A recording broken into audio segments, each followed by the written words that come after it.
माझं नाव सायली आहे. माझ्या नवऱ्याने मला घटस्फोट देऊन घराबाहेर काढलं. जेव्हा मी माझ्या भावाच्या घरी आले तेव्हा त्याला माझ्या येण्याचा मुळीच आनंद झाला नव्हता. त्याने सांगितले की बघ बहीण, माझी ही लहान लहान मुलं आहेत. महागाई खूप जास्त आहे. मी तुझा खर्च उचलू शकत नाही आणि मी तुझं दुसरं लग्न करवून देईन अशी अपेक्षा ठेवू नकोस. म्हणून उत्तम हेच की तू तुझ्या राहण्याची व्यवस्था स्वतः कर. मी विस्फारलेल्या नजरांनी माझ्या भावाकडे पाहत होते. त्याचवेळी माझ्या वहिनीने माझी बॅग उचलून अंगणात फेकली आणि म्हणाली की बाहेर निघ इथून. मी रडत रडत शांतपणे बॅग उचलून घराबाहेर आले. अचानक शेजारी राहणाऱ्या मालती काकूंची नजर माझ्यावर पडली. तेव्हा त्यांनी माझा हात धरून मला सोबत घेऊन त्यांच्या घरी नेलं.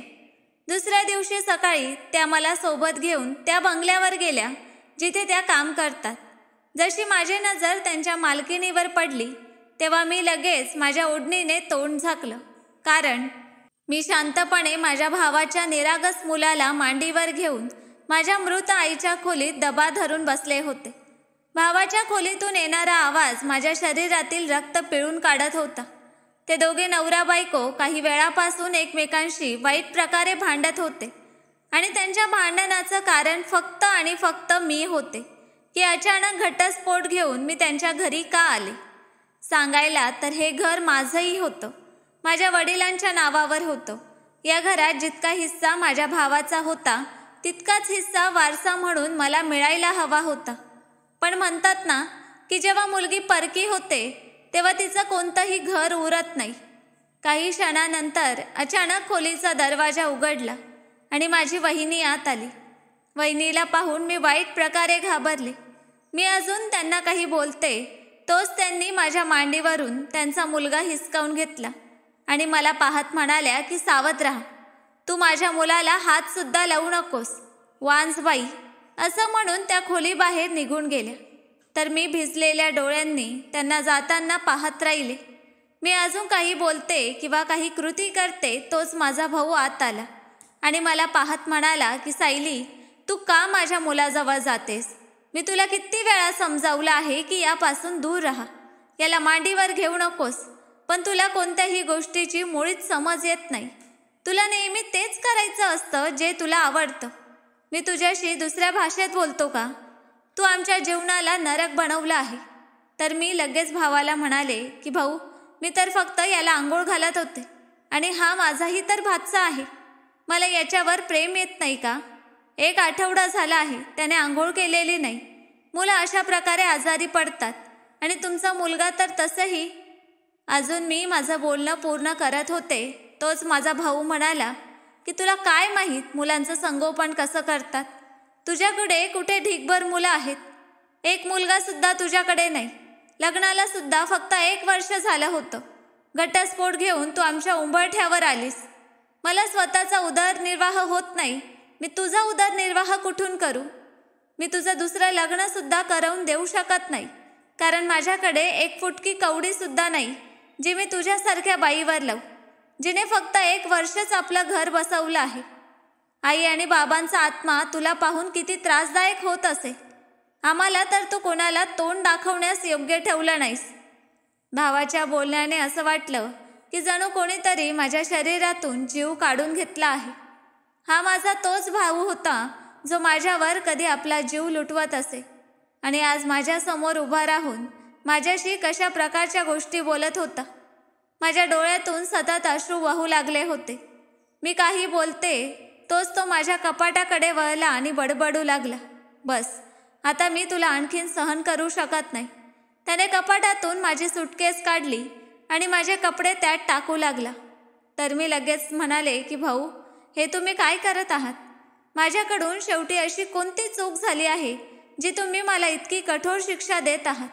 कृपा करून भाऊ असं करू नका. मी तुमची बहीण आहे. माझी अवस्था तर एखाद्या निर्जीव वस्तूसारखी होत चालली होती. मला विश्वासच बसत नव्हता की हा माझा तोच भाऊ आहे जो माझ्यासाठी मोहल्ल्यातील त्या माणसांशी भांडायचा, जे माझ्याकडे डोळे उचलून पाहायचे, जो मला खूप सारा प्रेम करायचा, ज्याने कधी मला कोणत्याही गोष्टीची कमतरता पडू दिली नव्हती.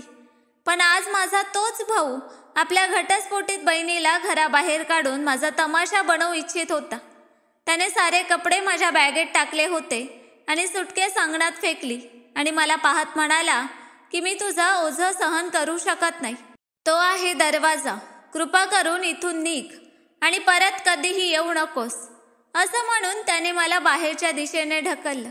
तर मी रडत म्हणाले की कृपा करून भाऊ, असं करू नका. तुम्हाला देवाची शपथ आहे. कृपा करून मला तुमच्या घराबाहेर करू नका. भाऊ, मी कुठे जाईन? या घराशिवाय माझा कोणताही आधार नाही, माझं कोणतंही घर नाही. पण तो माझं बोलणं ऐकण्यासाठी मुळीच तयार नव्हता. उलट माझ्या बोलण्याकडे दुर्लक्ष करून म्हणाला की ही माझी समस्या नाही. माझीही मुलं आहेत, बायको आहे. मी तुझा खर्च सहन करू शकत नाही. म्हणून हेच उत्तम की तू इथून निघ. आणि राहिली वारसाची गोष्ट, जर वेळ आली तर तुला तुझा हिस्सा देईन. तसेही तुला काही देण्याची गरज नाही, कारण मी माझ्या बळावर तुझं संपूर्ण लग्न केलं होतं. आता जर तुझ्या नवऱ्याने तुझ्या देणग्याचा सामान विकला तर त्यात मी काय करू? आता इथून निघ. मी माझा हक्क अदा केला आहे. मी रडत म्हणाले की नाही भाऊ, तुम्ही असं करू नका. मी तुमच्या मुलाकडे डोळे उचलून सुद्धा कधी पाहणार नाही. वहिनींसोबत घरातील प्रत्येक कामात मदत करेन. वहिनींचं सगळं काम मी स्वतः करेन. भाऊ, माझ्यावर दया करा. मी कुठे जाईन? माझा कोणताही ठाव ठिकाणा नाही. मी रस्त्यावर राहू का? तर तो मला पाहत म्हणाला की ही माझी समस्या नाही. तू कुठेही जा, कुठेही राहा, पण माझ्या घराबाहेर निघ. माझ्या स्वतःच्या 100 समस्या आहेत. तू इथून निघ. आत्ताच्या आत्ता माझ्या घराबाहेर निघ. असं म्हणून तो पुन्हा एकदा मला दरवाजाच्या दिशेने ढकलू लागला. मला समजत नव्हतं की अचानक भावाला काय झालं आहे. माझ्या घटस्फोटाला झाले अजून 20 दिवसच झाले होते. अजून तर माझ्या मनातून माझ्या घटस्फोटाचं दुःखही निघालं नव्हतं की भाऊ पुन्हा मला एक नवीन दुःख देऊ लागले होते. भावाचं हे रूप पाहून मला श्वास घेण्यातही अडचण येऊ लागली होती. त्याने आता सारं सामान उचलून बाहेर गल्लीत फेकलं होतं आणि मला ढकलत म्हणाला की आता या दरवाजाकडे पुन्हा कधीही येऊ नकोस. इथून निघ. असं म्हणून त्याने माझ्या तोंडावर दरवाजा बंद केला. मी उकळ्या काढून रडू लागले. तडफडून मी त्यांच्या घराचा दरवाजा ठोठावू लागले, पण त्याने दरवाजा उघडला नव्हता. मी रडत म्हणाले की हे देवा, माझ्याशी असा अन्याय करू नकोस. भाऊ, कृपा करून दरवाजा उघडा. मी तुमची बहीण आहे. देवासाठी दरवाजा उघडा. माझ्यावर दया करा. पण त्याने दरवाजा उघडला नव्हता. तो इतका क्रूर कसा होऊ शकतो की त्याला आपल्या बहिणीचा त्रास दिसतच नव्हता. मी कधी विचारही केला नव्हता की लग्नानंतर भाऊ असे होतात. मी विश्वासच करू शकत नव्हते. माझ्याकडे दुसरा कोणताही ठाव ठिकाणा नव्हता. मी कुठे जाईन? म्हणून मी रडत रडत त्यांच्या दरवाजावरच बसले होते. अजून काही वेळच उलटला होता की जेव्हा अचानक मला माझ्या मागे कोणाची तरी नजर जाणवली. मी त्रस्त होऊन माझ्या उजवीकडे पाहिलं तर तिथे कोणी नव्हतं. मग डावीकडे मान फिरवली तर समोर आमच्या मोहल्ल्यातीलच राहणाऱ्या मालती काकू उभ्या होत्या. मी लगेच माझ्या जागेवरून उठून उभी राहिली, कारण मी उगाच माझ्या भावाची इज्जत तमाशा बनवू इच्छित नव्हते. माणूस कोणत्याही वळणावर येऊ दे, भाऊ बहिणीचं नातं कधी संपत नाही. मनात कितीही द्वेष असो तरी कुठेतरी प्रेमाची एक ठिणगी तरी असते. त्यावेळी मला माझ्या भावापासून आणि त्याच्या बायकोपासूनही द्वेष जाणवत होता. पण तरीही मी माझ्या वडिलांची आणि भावाची बनलेली इज्जत नष्ट करू इच्छित नव्हते. मी शांतपणे माझा सामान उचलला आणि तिथून जाऊ लागले, जेव्हा अचानक मालती काकू धावत माझ्याजवळ आल्या आणि माझा हात धरून म्हणाल्या की बाळ, तुझा तर अजून घटस्फोट झाला आहे ना. तू तुझं सामान घेऊन कुठे जात आहेस? काय तुझ्या भावाने तुला बाहेर काढलं आहे? तुझ्या भावाने तुझं सामान उचलून घराबाहेर फेकलं आहे ना? बाळ, मला सांग, आणि तू का रडत होतीस? दरवाजा का ठोठावत होतीस? तुझ्या आईने मरण्यापूर्वी मला सांगितलं होतं की मी तिच्या मुलाची काळजी घ्यावी आणि तिच्या मुलीच्या हालचाली नेहमी विचारत राहाव्या. जेव्हा तू तुझ्या सासरच्या घरी होतीस तेव्हा मी तुझ्या भावाकडून तुझ्या हालचाली विचारत राहायचे, कारण मला तुझ्या सासरचा पत्ता माहीत नव्हता. पण आता जेव्हा तू घटस्फोट घेऊन माहेरी आलीस तेव्हा तू कधी घराबाहेर दिसतच नाहीस. अनेक वेळा मी घरात जाण्याचा प्रयत्न केला, पण तुझी वहिनीच मध्ये मला अडवायची. माझा सामना कधी तुझ्याशी झाला नाही, तुझ्या वहिनीशी झाला. तर मी तुझ्या वहिनीकडूनच तुझ्या हालचाली विचारल्या, पण आज तुला पाहून मला काहीच ठीक वाटत नाही. आता मला खरं खरं सांग, काय गोष्ट आहे? मालती काकूंच्या बोलण्याने माझ्या डोळ्यात अश्रू आले होते. मालती काकू माझ्या आईच्या खूप चांगल्या मैत्रीण होत्या. त्यांच्या दोघींमध्ये खूप चांगली मैत्री होती. मी काही बोलते तोच त्या मला धरून म्हणाल्या की ठीक आहे, तू एक काम कर, तू आधी माझ्या घरी चल. तुझ्या आईचे माझ्यावर खूप उपकार आहेत. अशा प्रकारे मी तुला लोकांसमोर अपमानित होऊ देणार नाही. इतकं तर मला समजलं आहे की तुझ्या भावाने तुला घराबाहेर काढलं आहे, पण मी तुला अशा प्रकारे नष्ट होऊ देणार नाही. त्यांच्या बोलण्याने मी त्यांच्यापासून माझा हात सोडवला आणि त्यांना पाहत म्हणाले की काकू, मला या विषयावर कोणतीही चर्चा करायची नाही. मी माझ्या एका मैत्रिणीकडे जात आहे. आता जे व्हायचं ते झालं आहे. आता या विषयावर बोलून फक्त स्वतःला त्रास देण्याशिवाय काहीच नाही. असं म्हणून मी पुढे चालू लागले. जेव्हा मालती काकूंनी मला दोन्ही हातांनी धरलं आणि मला पाहत म्हणाल्या की नाही बाळ, असं विचारसुद्धा करू नकोस. माझ्या घरी चल आणि मला सांग काय झालं आहे. इतकं म्हणून त्या जबरदस्तीने मला त्यांच्या घरात घेऊन गेल्या आणि अंगणात बसवून म्हणाल्या की आत्ता सांग काय झालं आहे. सोबतच त्यांनी माठातून पाणी काढून मला दिलं. मी पाण्याचा एक घोटसुद्धा पिऊ इच्छित नव्हते, पण जितक्या प्रेमाने ती स्त्री मला पाणी देत होती, मी त्यावर नकारही देऊ शकले नव्हते. माझा भाऊ, जो माझा सख्खा भाऊ होता, त्याने जेव्हा माझा विचार केला नाही, तर मी काय एखाद्या परक्या स्त्रीपासून तोंड फिरवू. मी शांतपणे पाण्याचा ग्लास घेऊन माझ्या ओठांना लावला. घोट घोट पाणी पिऊन मी या स्त्रीकडे पाहिलं, तर ती पुन्हा म्हणाली की खरं खरं सांग बाळ, काय झालं आहे.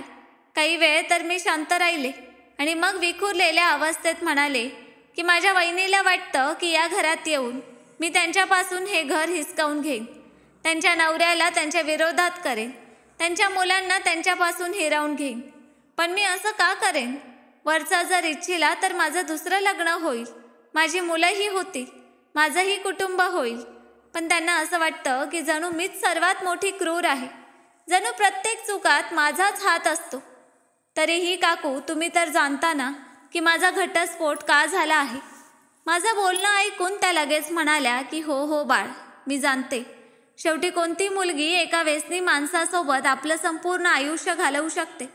व्यसनी असण्यासोबतच तो एक दुय्यम दर्जाचा माणूसही होता. तुझा सौदा करत होता.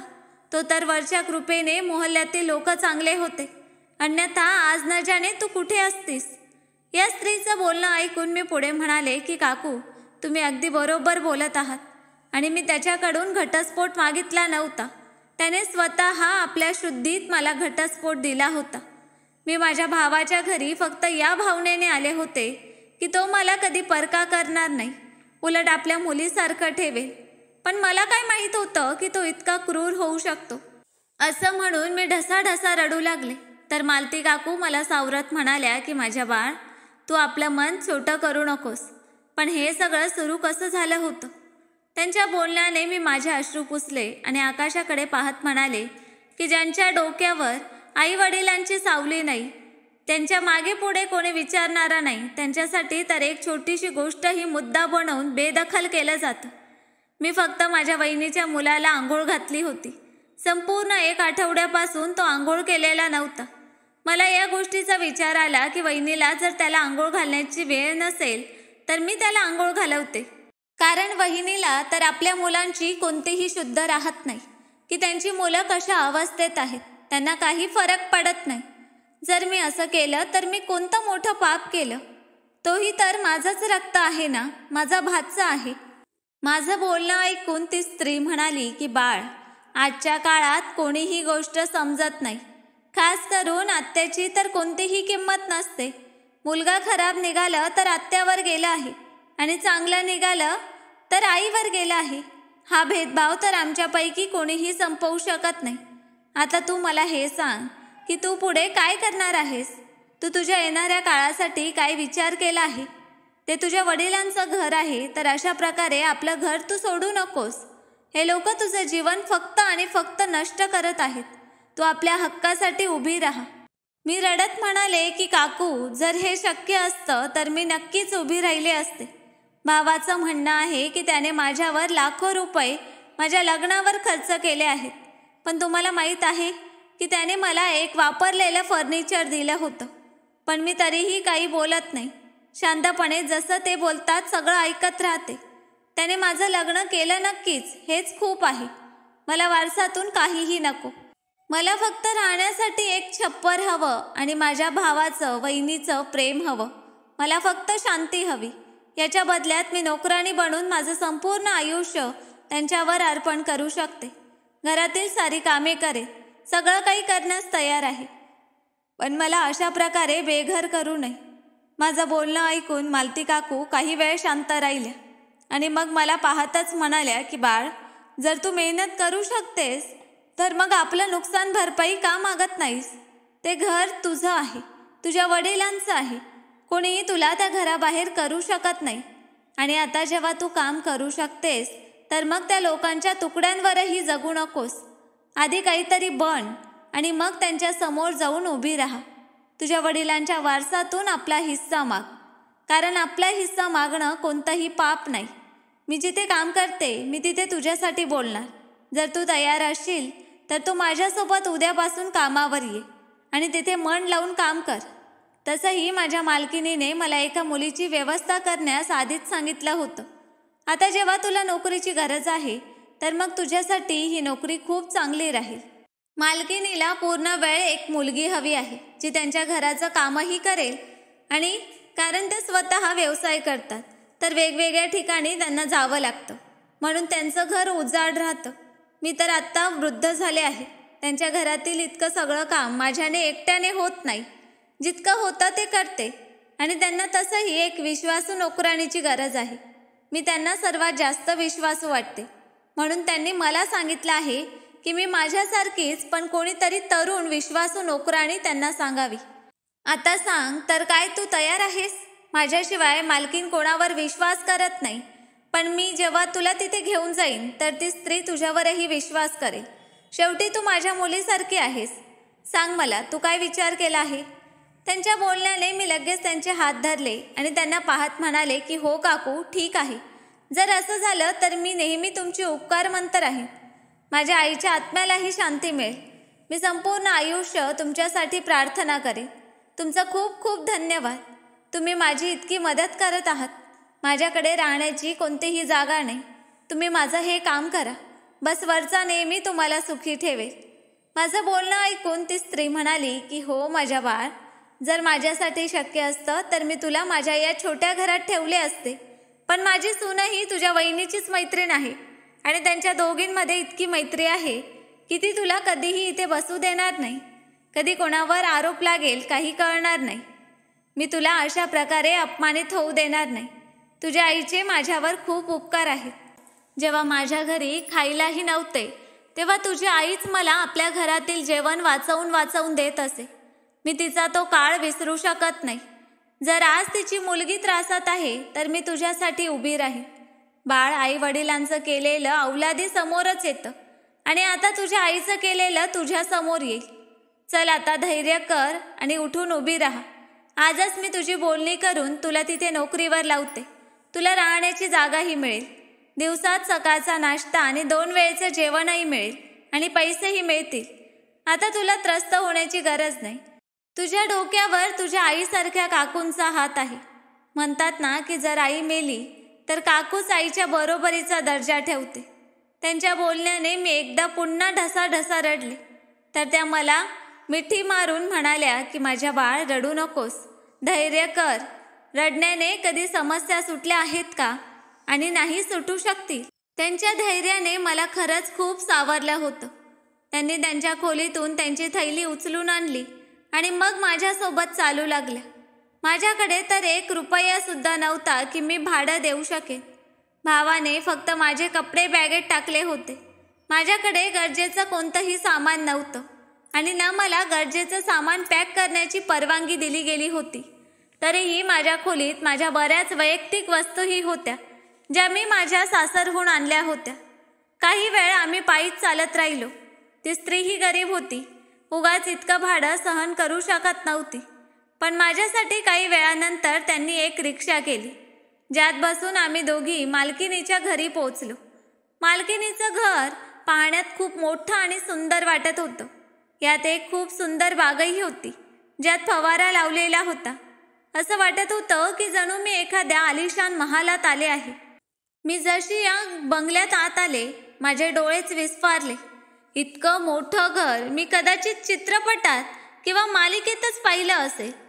मालती काकू माझा हात दाबत म्हणाल्या की बाळ, इकडे तिकडे पाहू नकोस. ही स्त्री खूप जास्त चिडखोरही आहे. जर तिला तुझं हे वर्तन वाईट वाटलं तर ती तुला इथे कामावर ठेवणार नाही. त्यांच्या बोलण्याने मी लगेच सरळ होऊन उभी राहिली. जेव्हा अचानक मालती काकूंकडे एक कमी वयाची मुलगी आली आणि त्यांना पाहत म्हणाली की हो आई, कशा आहात? कसं येणं झालं? मॅडमजींनी तर सांगितलं होतं की आता तुम्ही फक्त रविवारी येत जा, जेव्हा त्यांचा नवरा घरी असेल. मग आता काय करण्यासाठी आलात? तर लगेच त्या म्हणाल्या की अरे नाही नाही बाळ, मी स्वतःसाठी आले नाही. मालकिनीने सांगितलं होतं की त्यांना एका मुलीची गरज आहे. मी तिलाच घेऊन आले आहे. तू आज जाऊन परवानगी घे, आम्ही आत येऊ. त्यांच्या बोलण्याने त्या मुलीने मला वरून खालीपर्यंत पाहिलं आणि मग शांतपणे आत निघून गेली. मी मालती काकूंचा हात धरून म्हणाले की काकू, हे लोक मला नोकरीवर ठेवतील ना की नकार देतील? त्या माझा हात दाबत म्हणाल्या की माझ्या बाळ, धैर्य कर, निराश होऊ नकोस आणि ना अपेक्षा सोडू. जर तू आतापासून निराश होशील तर कधी काही साध्य करू शकणार नाहीस. त्यांच्या बोलण्यानेही मला घबराहटच होत होती. मी जाणत होते की ही घबराहट ऐकण्यासाठी नाही तर प्रकरण काहीतरी वेगळंच आहे. काही वेळानंतर एक स्त्री पायऱ्यांवरून उतरत येताना दिसली. मी लगेच डोकं उचलून पायऱ्यांकडे पाहिलं आणि पुढचा क्षण माझा श्वासच थांबला होता.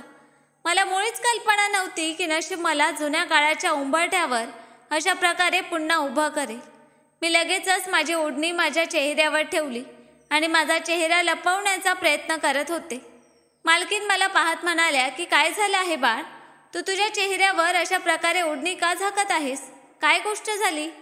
तर मी त्यांना कोणतंही उत्तर दिलं नव्हतं. त्या मला पाहून आश्चर्यचकित होत होत्या. मालती काकू माझा हात धरून हळू आवाजात म्हणाल्या की ही मालकीन आहे. आता पहा, मी यांच्याशी बोलते तर ही तुला लगेच कामावर ठेवेल. तू घाबरू नकोस आणि तू यांच्याशी चांगल्या प्रकारे बोल. जसं जसं त्या म्हणतील त्यांच्या प्रत्येक बोलण्यात हो म्हणजे हो म्हण. ही खूप रागीट स्त्री आहे. जर यांना तुझी छोटीशी कोणती गोष्ट वाईट वाटली तर ही तुझ्यावर रागही करू शकते. तर म्हणून तू जास्त करून शांतच राहा. त्यांच्या बोलण्याचा मी कोणतंही उत्तर दिलं नव्हतं. यावेळी मी खूप त्रस्त झाले होते, कारण आता तर माझ्या मनावर एक नवीन चिंता आली होती. ती माझ्या आणि मालती काकूंच्या अगदी जवळ आली होती.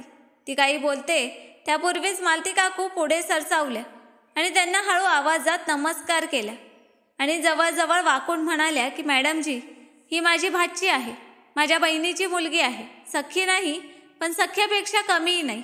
या बिचाऱ्या मुलीच्या मागे पुढे कोणीही नाही.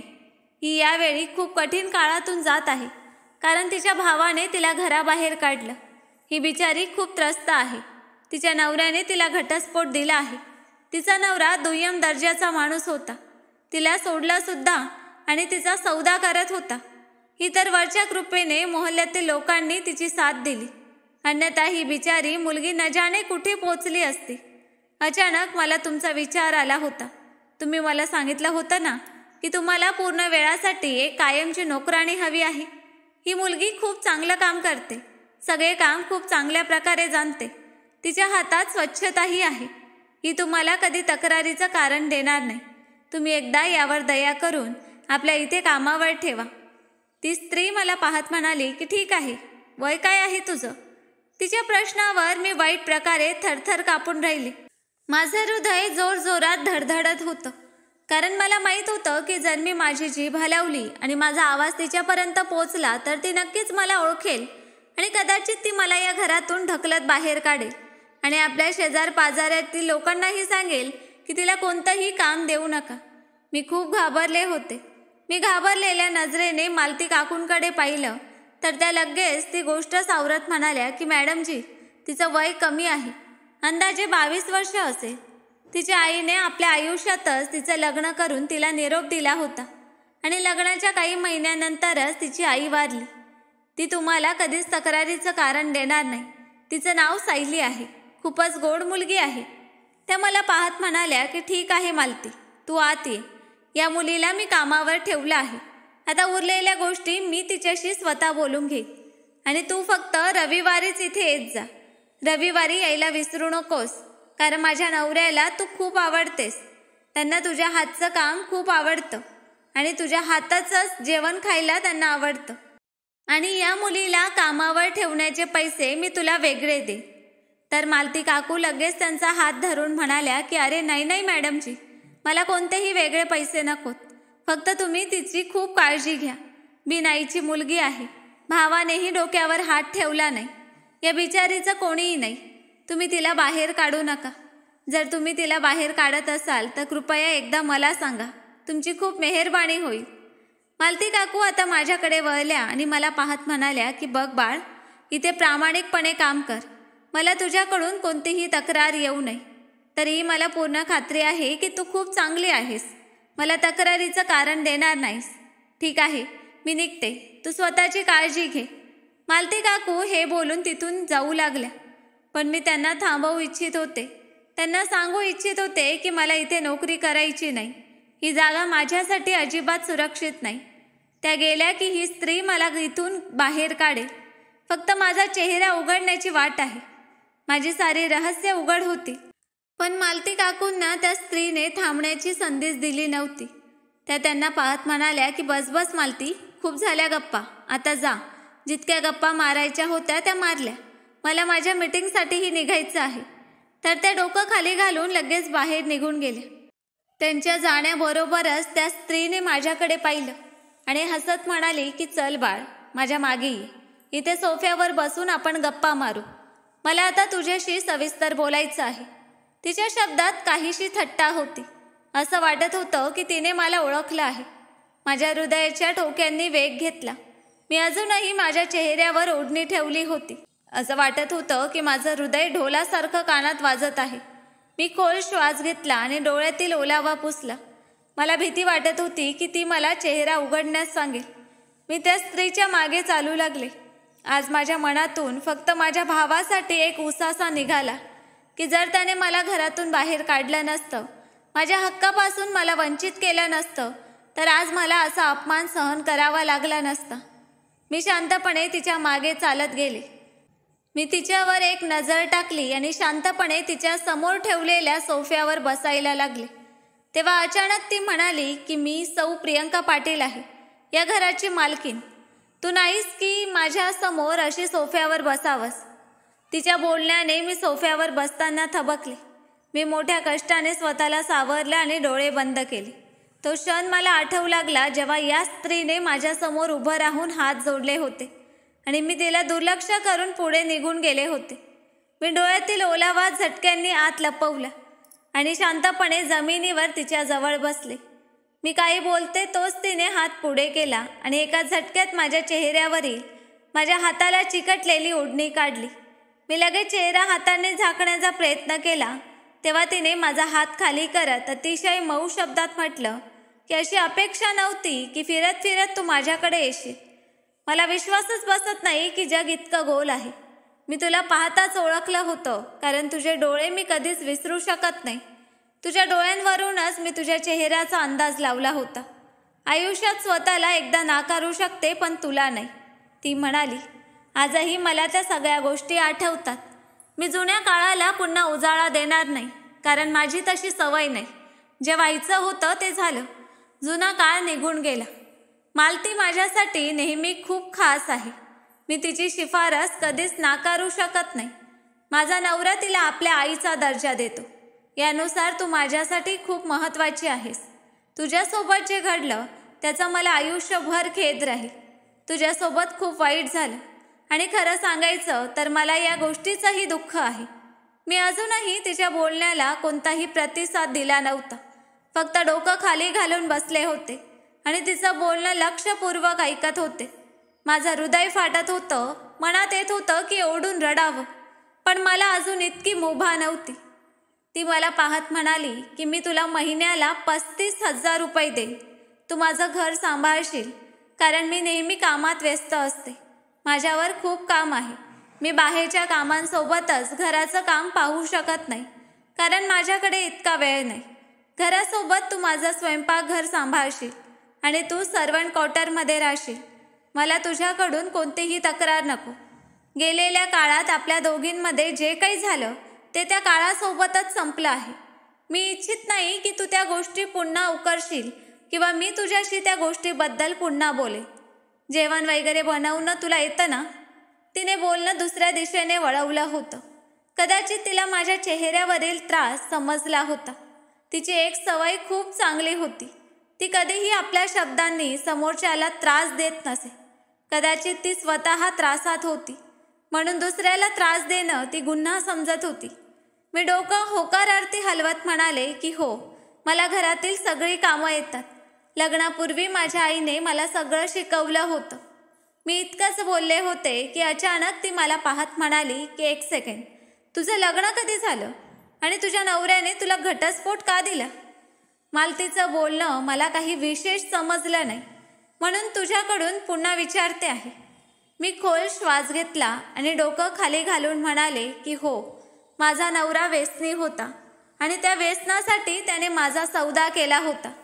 देवाची कृपा आहे की मोहल्ल्यातील लोक माझ्या नवऱ्याच्या कृती चांगल्या प्रकारे जाणत होते. जेव्हा मला खरेदीदार घेण्यासाठी आले तेव्हा मोहल्ल्यातील लोकांनी माझी साथ दिली आणि मला माझ्या नवऱ्यापासून वाचवलं. तो खूप रागात होता. मोहल्ल्यातील लोकांवरही ओरडत होता. त्याला आपला राग कुठेतरी उतरवायचा होता म्हणून जेव्हा त्याचा हेतू पूर्ण झाला नाही तेव्हा त्याने मला घटस्फोट दिला. माझ्या घटस्फोटाला 1 महिना उलटला आहे. मी माझ्या भावाच्या घरी राहत होते आणि मग माझ्या त्या भावानेही मला बेसहारा केलं. मला माहीत नव्हतं की मी कुठे जाईन, पण म्हणतात ना की वरच्या देवाने आपल्या प्रत्येक बनवलेल्या माणसाशी वचन दिलं आहे की तो त्याच्यासाठी अन्नाची व्यवस्था नक्की करेल. त्याने मला तुमच्या उंबरठ्यावर आणून ठेवलं. माझं बोलणं ऐकून ती काही वेळ शांत राहिली आणि मग मला पाहत म्हणाली की या 1 वर्षात तुझ्या घरी संतान झालं नाही ना? तिचा प्रश्न खंजारासारखा माझ्या हृदयात खुपसला गेला. मला माहीत होतं हा प्रश्न माझ्याकडून का विचारला गेला आहे. गेलेल्या काळातील प्रत्येक क्षण माझ्या डोळ्यांसमोर तरळू लागला. मी डोकं खाली घालून म्हणाले की हो, आमच्यात कधीच संबंध बनले नव्हते. त्याला माझ्या जवळ येणं आपला अपमान वाटायचं.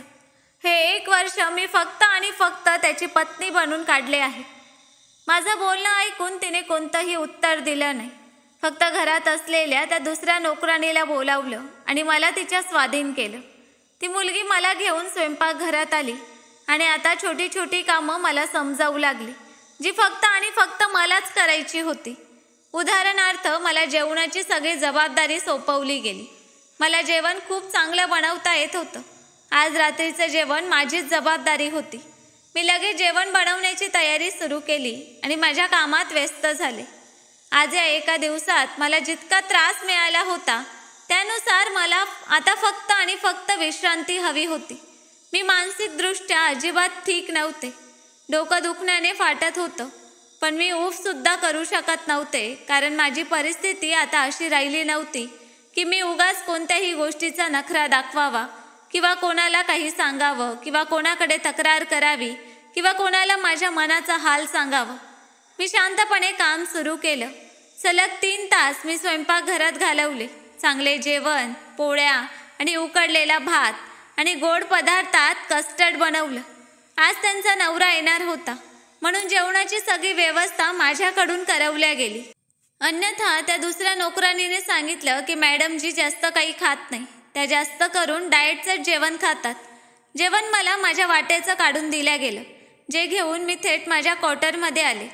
ती माझ्यासाठी फक्त एक साधी खोली होती. ती खूप छोटीशी खोली होती, छोटीशी खाट. पण यावेळी मला ती पूर्णपणे स्वर्गासारखी वाटत होती, जिथे मी हक्काने बसले होते. पण याचंही भय होतं की जर तिच्या नवऱ्याने मला स्वीकारलं नाही, मला कामावरून काढलं तर काय होईल, कारण तिने तर मला स्वीकारलं होतं. तिच्या नवऱ्याची मर्जी मला माहीत नव्हती. माझ्या जुन्या काळातील तो वेदनादायी पैलू तिच्या नवऱ्याशीच जाऊन जोडला जात होता. मी अजून जेवणाचा एक घासही तोंडात घातला नव्हता तेव्हा अचानक सर्वंट क्वार्टरचा लाकडी दरवाजा वाजू लागला. मी डोकं उचलून पाहिलं तर समोर ती नोकराणी उभी होती. ती मला पाहत म्हणाली की सायली दीदी, तुम्हाला मॅडमजींनी डायनिंग रूममध्ये बोलावलं आहे. लवकर माझ्यासोबत चला. मी चकित झाले. मी म्हणाले की का, काय झालं आहे असं? तिने सांगितलं की त्यांचा नवरा आला आहे म्हणून चला लवकर. ती मला पाहत म्हणाली की तू नवीन नोकराणी आहेस म्हणून त्या तुझी त्यांच्या नवऱ्याशी भेट करू इच्छितात. तू लवकर ये, त्या तुझी वाट पाहत आहेत. आणि मी तुला सांगते की मॅडमजींना वाट पाहणं अजिबात आवडत नाही. तिच्या बोलण्याने माझा श्वास गळ्यातच अडकला. मी तिला नकार देऊ इच्छित होते की जा आणि सांग की मी येऊ शकत नाही. पण यावेळी माझी जीभ अजिबात हलण्याच्या लायकीची राहिली नव्हती. मला माहीत होतं की ती स्त्री कदाचित मला अपमानित करण्यासाठीच बोलावत आहे. ज्या प्रकारे ती माझ्यासमोर जुन्या काळात रडली होती आणि तिच्या नवऱ्याने मला धमकी दिली होती की आयुष्यात जर तू कधी माझ्यासमोर आलीस तर मी तुला सोडणार नाही. हे सगळं आठवून माझं हृदय वाईट प्रकारे घाबरू लागलं. माझं शरीर थरथरत होतं आणि मला थंड थंड घाम येऊ लागला. पण मी इतकी हतबल झाले होते की नाइलाजाने मला तिथे जावंच लागलं. शेवटी मला त्यांच्या घरात नोकरी करायची होती. कोणत्याही कामाला नकार दिला तर नक्कीच माझ्या नोकरीला धोका होऊ शकला असता. धोका तर अजूनही होता, पण तरीही मी वरच्या देवाचं नाव घेऊन तिथे गेले. मी स्वतःला प्रत्येक गोष्टीसाठी तयार केलं होतं की आता नक्कीच मला अपमानित केलं जाईल आणि मग इथून बाहेर काढलं जाईल. पण सध्या मी प्रत्येक गोष्टीचा सामना करण्याचं धैर्य स्वतःत जमा केलं होतं. वरच्या देवाचं नाव घेऊन मी बंगल्यात आत गेले. डायनिंग रूमच्या जवळ येताच तो भयानक क्षण माझ्या डोळ्यांसमोर होता ज्यासाठी मी प्रार्थना करत होते आणि इतक्या वाईट प्रकारे घाबरत होते की हे दृश्य माझ्या डोळ्यांसमोर कधीच येऊ नये. तो माणूस आपल्या पत्नीसोबत डायनिंग टेबलवर बसला होता. मॅडमजीचा नवरा पाहण्यात खूप सुंदर होता आणि खूपच श्रीमंत माणूस होता. पण यावेळी मला एखाद्या भयानक स्वप्नासारखा वाटत होता. मी वरच्या देवाचं नाव घेऊन काचेचा दरवाजा हलकेच वाजवला. तेव्हा आतून मॅडमजींनी मला आत येण्याचा इशारा केला. मी घाबरत घाबरत पावलं उचलत आत गेले. मी जवळ पोहोचताच मॅडमजी मला पाहत म्हणाल्या की घाबरू नकोस, इथे बस आमच्यासोबत. तर मी लगेच म्हणाले की नाही नाही मॅडमजी, मी जेवण केलं आहे. मी पुढे काही बोलते तोच त्यांचा नवरा माझ्याकडे पाहत म्हणाला की बस ना, मी तुला काही बोलत नाही. मला प्रियंकाने तुझ्याबद्दल सगळं सांगितलं आहे. मला तुझ्याबद्दल ऐकून खूप खेद वाटला आहे. तुझ्याबद्दल ऐकून खूप त्रास झाला.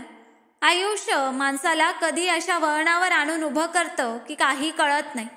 यात तुझा कोणताही दोष नाही.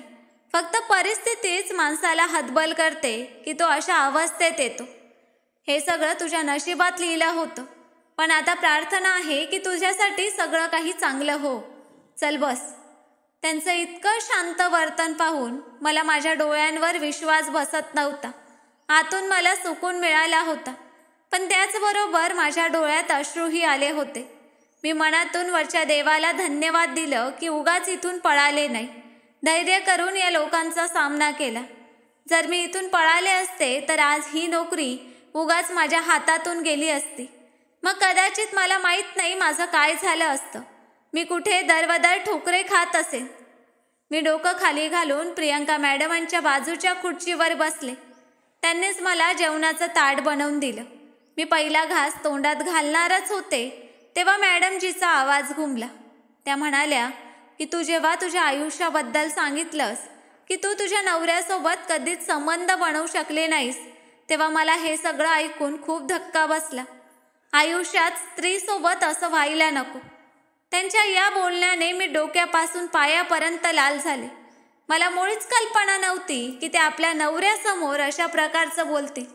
ती लोक खूपच मॉडर्न होते. त्यांच्यासाठी या सगळ्या गोष्टी खूपच साध्या होत्या. मी काही बोलते तोच ती पुढे म्हणाली की 1.5 वर्षांपूर्वी मी तुला जी ऑफर दिली होती ती आजही तुझ्यासाठी उपलब्ध आहे.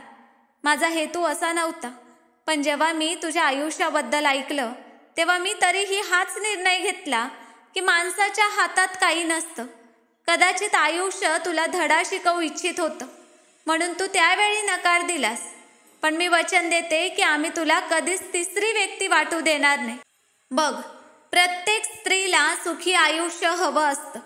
आता जर तुला ही संधी मिळत असेल तर माझं अजूनही हेच मत आहे की तू या संधीला पुन्हा हातातून जाऊ देऊ नकोस. तरीही यावेळी तुला आधाराची, ठिकाणाची, 2 वेळेच्या जेवणाची आणि कोणाच्या तरी मदतीची खूप गरज आहे आणि आम्ही तुला ते सगळं देण्यासाठी तयार आहोत. ती आशेने माझ्याकडे पाहत बोलत होती, तर माझ्या तोंडातून लगेच निघालं की तुम्ही मला माझ्या त्या वर्तनासाठी माफ केलं आहे. मी तर तुमच्यासोबत खूप वाईट केलं होतं. मी अजून त्यांना काही बोलते तोच त्यांचा नवरा म्हणाला की ज्या प्रकारे माझ्या पत्नीने सांगितलं आहे की आम्ही तुझ्या आयुष्याबद्दल ऐकून शांत झालो, तसंच तूही सगळं विसरून जा. जे व्हायचं ते झालं, पण हो, तुझ्यासाठी ती ऑफर आजही उपलब्ध आहे आणि आता मला विश्वास आहे की तू ही ऑफर नाकारणार नाहीस, तर त्या नात्याला खूप चांगल्या प्रकारे निभावशील आणि आम्हा दोघांनाही समजून घेशील. बोल, तुला स्वीकार आहे का?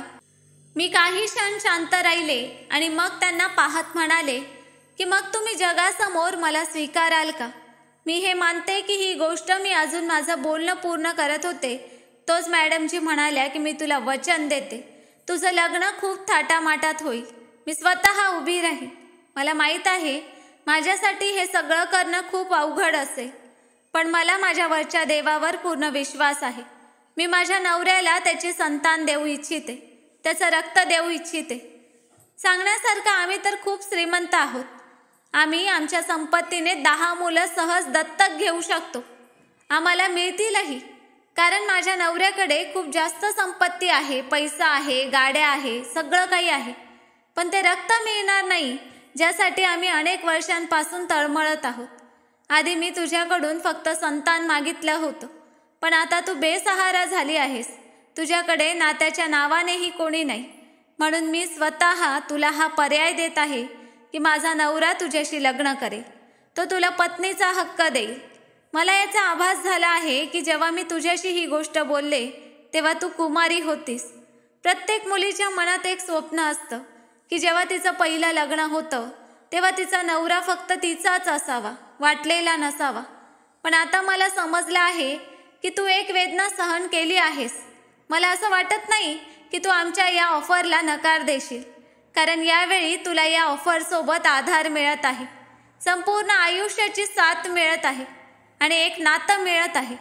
मला याचा कोणताही आक्षेप नसेल. मी आनंदाने सगळं स्वीकारेन. मी नजर उचलून समोर बसलेल्या माणसाकडे पाहिलं तर तो जवळजवळ माझ्यापेक्षा 10 वर्षांनी मोठा होता. तितकंच वय त्याच्या पत्नीचंही होतं. मी काही वेळ शांत राहिले आणि मग डोकं होकारार्थी हलवत म्हणाले की ठीक आहे, मला मान्य आहे. आणि हे बोलून मी माझ्या क्वार्टरमध्ये निघून गेले. खरं तर ही स्त्री दुसरी कोणी नसून माझ्या कॉलेजच्या प्राचार्यांची मुलगी होती. त्यांनी मला तिथे पाहिलं होतं आणि मग मला बोलावून त्यांनी मला याच गोष्टीची ऑफर दिली होती. त्यांचं म्हणणं होतं की तू माझ्या नवऱ्यासोबत काही वेळ घालव. जेव्हा माझ्या नवऱ्यापासून तुला संतान होईल तेव्हा तो तुला भरपूर पैसे देईल. मला माहीत आहे की तू गरीब कुटुंबातील मुलगी आहेस. तू इच्छितेस तर माझा नवरा तुला खूप पैसे देऊ शकेल, कारण मला संतान होत नाही. मी वांज आहे आणि मला कधीच संतान होऊ शकणार नाही. तू मला खूप आवडली आहेस आणि जेव्हा मी तुझ्या पार्श्वभूमीबद्दल जाणून घेतलं तेव्हा विचार केला की या कामासाठी तूच सर्वात योग्य आहेस. तुझी माणसंही मान्य करतील. त्यावेळी मी त्यांच्या बोलण्याने अजिबात खुश नव्हते आणि मी त्यांना खरं खोटं ऐकवलं होतं की तुम्ही मला काय समजलात, मुलं जन्माला घालणारी यंत्र. मी म्हणाले होते की जर तुम्ही वांज असाल तर यात मी काय करू? तुमचा माझ्याशी काही संबंध नाही, इथून निघून जा. जर तुम्हाला इतकीच अडचण असेल तर जा आणि एखादं मूल दत्तक घ्या. त्यावेळी ही स्त्री माझ्यासमोर हात जोडून खूप रडत होती. कृपया असं करू नकोस. मी वचन देते तुला जगातील प्रत्येक गोष्ट देईन. तू जे सांगशील ते मी तुला आणून देईन. मी तुला माझ्या नवऱ्यासोबत वेळ घालवण्याची संधी देईन. जोपर्यंत तू माझ्या नवऱ्यासोबत वेळ घालवू इच्छितेस तोपर्यंत मी मागे हटेन. पण मला फक्त एक संतान हवं आहे. आणि मी त्यावेळी खूप गर्वात आले होते. सांगायला ही ऑफर एका कुमारी मुलीसाठी चांगली नव्हती. मला शांतपणे नकार द्यायला हवा होता, पण मी त्यांचं मन दुखावलं होतं. त्यांना उगाच उलट्या सुलट्या गोष्टी ऐकवल्या होत्या आणि आता परिणाम स्वरूप एक वाज, एक घटस्फोटीत आणि अनेक प्रकारच्या आरोपांसह बसले होते. पण म्हणतात ना की संयमात खूप ताकद असते. दुसऱ्या दिवशी तिच्या नवऱ्यासोबत माझं साधं लग्न झालं. त्यावेळी या स्त्रीची अवस्था खूप वाईट होती. मालती काकूही या लग्नात सामील झाल्या होत्या. प्रियंकाने माझ्यावर दया केली होती. यावेळी तिने संतानासाठी आपला संपूर्ण नवरा माझ्या हवाली केला होता. ती इच्छित असती तर मला पुन्हा भरपूर पैशांची ऑफर देऊ शकली असती, पण तिला माहीत होतं की मी आतून खूप तुटले आहे. रुपये, पैसा, संपत्ती याने काही होत नाही. आयुष्यात कोणत्या नात्याचं आणि कोणत्या आधाराचं असणंही खूप महत्त्वाचं असतं. म्हणून तिने आपल्या सर्व सुखांचा त्याग करून मला फक्त संतानासाठी आपला नवरा दिला होता. मी तिच्या नवऱ्याला मनापासून माझा नवरा मानलं होतं आणि वरच्या देवाला प्रार्थना करत होते की मला संतान दे. फक्त यासाठी नाही की माझं लग्न याच्याशी संतानाच्या नात्याने झालं आहे, तर यासाठी की कोणी असेल तर फक्त माझं असेल. हाही एका स्त्रीचा पैलू आहे. पण जेव्हा माझी संतान होईल ती माझ्या पोटाची संतान असेल, माझ्या शरीराचा भाग असेल. मी तिला माझी म्हणू शकेन, ती मला माझी म्हणू शकेन. आणि वरच्या देवाची कृपा अशी झाली की 2 महिन्यानंतरच मला आनंदाची बातमी मिळाली. मी ऐशोआरामाचं आयुष्य जगत होते. या स्त्रीने आपल्या बोलण्याप्रमाणे आपली अर्धी संपत्ती माझ्या नावावर केली होती.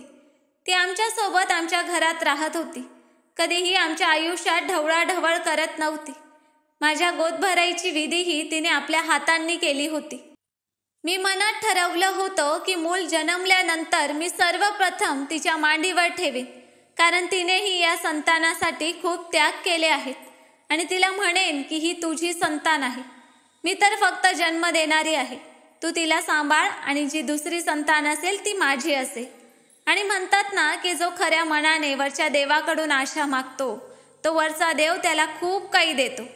9 महिन्यानंतर वरच्या देवाने मला जुळी मुलं दिली आणि त्याच वेळी मी एक मुलगा तिच्या मांडीवर ठेवला आणि एक मुलगा माझ्याकडे होता. ती त्या मुलाला घेऊन खूप रडली, इतकं की माझ्याही डोळ्यात अश्रू आले. आज माझ्या लग्नाला 5 वर्ष झाली आहेत. मला माहीत आहे की तिचा नवरा तिच्यावर सर्वात जास्त प्रेम करतो, कारण त्यांनी एकमेकांसाठी त्याग केले आहेत. पण मला याचा काही फरक पडत नाही. या घरात येण्याने फक्त एका नावाच्या नात्याने मला खूप काही मिळालं आहे.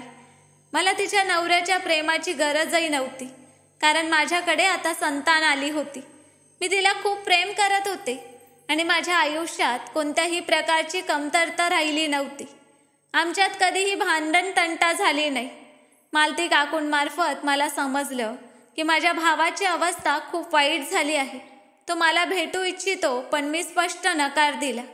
जेव्हा मला त्याची गरज होती तेव्हा त्याने मला ढकलून घरातून बाहेर काढलं. मला मागे वळून कधी पाहिलं नव्हतं. मग आता मी त्याचा सामना का करू? चांगलं ते की तो आपलं आयुष्य जगतो आणि आता मी माझं आयुष्य. मी अजूनही या घरात खूप सुखी आहे. मी पुन्हा गरोदर झाले आहे. वरच्या देवाला प्रार्थना आहे की माझ्या घरी एकदा मुलगी यावी, कारण दोन्ही भावांना बहिणीचीही आस लागलेली आहे आणि माझं आयुष्य आता सुखाने चाललं आहे. तर मित्रांनो, कशी वाटली कथा कमेंट करून नक्कीच सांगा. आणि कथा आवडली असेल तर व्हिडिओला लाईक आणि चॅनलला सबस्क्राईब करायला विसरू नका. धन्यवाद.